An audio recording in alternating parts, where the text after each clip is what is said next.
Donald Trump અમેરિકાના પ્રમુખ તરીકે ચૂંટાયા છે અને તેઓ પોતાનું માસ ડિપોર્ટેશનનું વચન પૂરું કરશે કે નહીં તે તો આગામી સમય જ કહેશે, પરંતુ તેના માટે મદદની ઓફરો આવવાની શરૂ થઈ ગઈ છે. ટેક્સાસ આગામી ટ્રમ્પ એડમિનિસ્ટ્રેશનને 1400 એકરથી વધુનો પ્લોટ ઓફર કરી રહ્યું છે, જેનો ઉપયોગ તેઓ માસ ડિપોર્ટેશનની કામગીરી કરવા માટે કરી શકે છે. ટેક્સાસના લેન્ડ કમિશનર ડોન બકિંગહામે પ્રમુખ તરીકે ચૂંટાયેલા ડોનાલ્ડ ટ્રમ્પને એક પત્ર લખીને તેમને સ્ટાર કાઉન્ટીમાં જમીન ઓફર કરી છે, જે ટેક્સાસ રાજ્યએ ઓક્ટોબરમાં એક પશુપાલન માલિક પાસેથી ખરીદી હતી. 1402 એકરની આ જમીન સરહદ નજીક રિયો ગ્રાન્ડે વેલી સેક્ટરમાં આવેલી છે.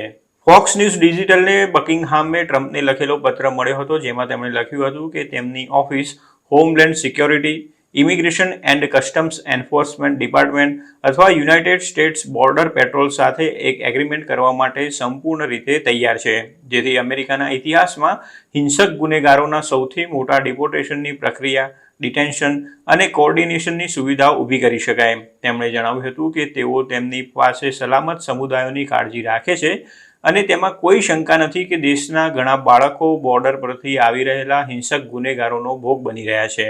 તેમનું કહેવું છે કે તેઓ ગુનેગારોને અમેરિકામાંથી હાંકી કાઢવા માટેના ટ્રમ્પ એડમિનિસ્ટ્રેશનના વચનની સાથે 100% સહમત છે. આ હિંસક ગુનેગારોના ડિપોર્ટેશનમાં મદદ કરવા માટે તે પોતાના સંસાધનો પ્રદાન કરવાની ખુશી અનુભવી રહ્યા છે, તેમ બકિંગહામે જણાવ્યું હતું. ટેક્સાસ જનરલ લેન્ડ ઓફિસે ઓક્ટોબરમાં વધારાની બોર્ડર વોલનું નિર્માણની સુવિધા માટે આ જમીન ખરીદી હતી. જોકે બોર્ડર વોલનો પ્રોજેક્ટ બાઇડન એડમિનિસ્ટ્રેશને બ્લોક કર્યો હતો. ટેક્સાસે જે જમીન ખરીદી હતી તેના પર પહેલા પશુપાલન કરવામાં આવતું હતું. ત્યાં પહેલા ડ્રગની દાણચોરી અને હ્યુમન ટ્રાફિકિંગ પણ થતું હતું, તેમ અધિકારીઓએ જણાવ્યું હતું. ટ્રમ્પ આ મહિને ચૂંટણી જીત્યા ત્યારે બકિંગહામે પોતાની ટીમ સાથે ચર્ચા વિચારણા કરી છે અને આગામી એડમિનિસ્ટ્રેશનને મદદની ઓફર કરવાનું નક્કી કર્યું હતું. તેમણે કહ્યું હતું કે આ એક ખેતર છે અને તેના પર આસાનીથી બાંધકામ થઈ શકે છે. તેના પર સરળતાથી ડિટેન્શન સેન્ટર બનાવી શકાય છે, જ્યાં યુએસમાંથી જે લોકોને હાંકી કાઢવાના છે તેવા ગુનેગારોને રાખી શકાય. અહીંથી ઇન્ટરનેશનલ એરપોર્ટ્સ પણ નજીક છે, તેથી તેઓ ટ્રમ્પને આ જમીન ઓફર કરી રહ્યા છે. આ વખતની ચૂંટણીમાં ડોનાલ્ડ ટ્રમ્પે શરૂઆતથી જ ઇલીગલ ઇમિગ્રેશન મુદ્દે આકરું વલણ અપનાવ્યું હતું. તેમણે ઘણી વખત વચન આપ્યું હતું કે જો તેઓ ફરીથી પ્રમુખ બનશે તો અમેરિકાના ઇતિહાસનું સૌથી મોટું ડિપોર્ટેશન અભિયાન હાથ ધરશે. આ માટે ટ્રમ્પ યુએસની ઘણી બધી એજન્સીઓની અને મિલિટરીની મદદ પણ લઈ શકે છે.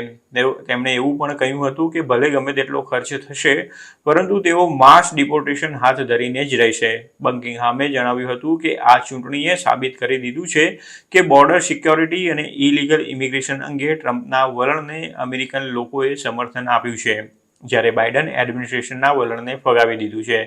અમેરિકનો લોકો લીગલી દેશમાં આવે તેવું ઈચ્છી રહ્યા છે. ઉલ્લેખનીય છે કે ભલે ટ્રમ્પ માસ ડિપોર્ટેશનની વાતો કરે, પરંતુ તેમના માટે આ પ્રક્રિયા સરળ નહીં હોય. પ્યુ રિસર્ચ સેન્ટરના અંદાજ પ્રમાણે યુએસમાં 11 મિલિયન જેટલા અનડોક્યુમેન્ટેડ ઇમિગ્રન્ટ્સ છે. આટલી મોટી સંખ્યાને દેશમાંથી હાંકી કાઢવામાં ઘણા બધા પડકારો સામે આવશે. આ ઉપરાંત કાયદાકીય પડકારો તો હશે જ. એરિઝોના, ઇલિનોય અને મેસાચ્યુસેટ્સ સહિતના કેટલાક રાજ્યો ટ્રમ્પની માસ ડિપોર્ટેશન યોજનાનો વિરોધ કરી શકે છે, કેમ કે ત્યાંના ગવર્નર્સે અગાઉથી જ સંકેત આપી દીધો છે કે તેઓ ટ્રમ્પ એડમિનિસ્ટ્રેશનની ડિપોર્ટન્સી યોજનાનો વિરોધ કરશે. પરંતુ ડોનાલ્ડ ટ્રમ્પ તો કોઈ પણ ભોગે પોતાનું માસ ડિપોર્ટેશનનું વચન પાળવા માટે મક્કમ દેખાઈ રહ્યા છે.